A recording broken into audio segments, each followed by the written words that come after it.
So I have one. I brought a film. It's a very short film. It's a thesis film done by one of our students who just graduated. And I don't think I need to explain it. Hi, I'm Maya Kaufman. I entered my mid-20s right around the same time that there was an uptick in legislation of women's reproductive rights. Those fighting to preserve women's rights are always on the defense. My goal is to help change the conversation. Instead of always seeing attacks on women's freedom of choices, not just in terms of abortion, but birth control, when or if to have kids, and when to have sex, I want to see a world that embraces women's decisions on what they do with their bodies.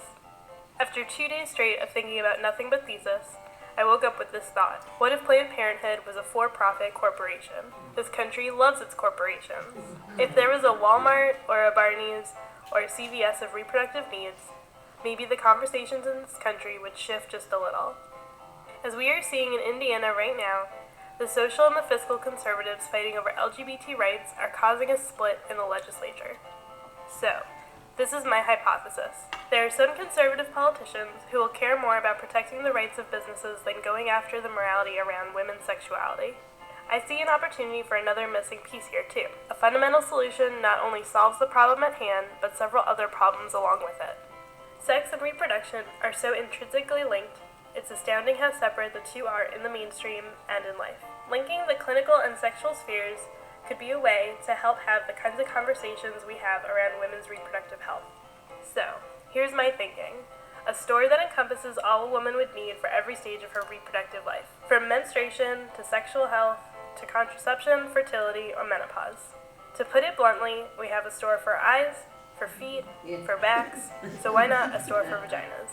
It can consist of a well-trained staff and pharmacy that would specialize in reproduction and sexual health. It would have an RN on staff, or telemedicine capabilities to write prescriptions and make diagnoses. It would also have workshops and lectures around women's health and social issues.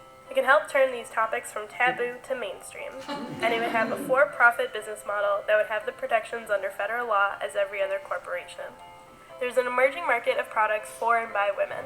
With Tiffany Gaines' Lovability condoms, the new female-centric sex toy Eva, and Leah Diagnostics' environmentally friendly pregnancy test, I believe this field will be growing exponentially over the next several years. A sex-positive boutique may be the perfect resource for all of their customers.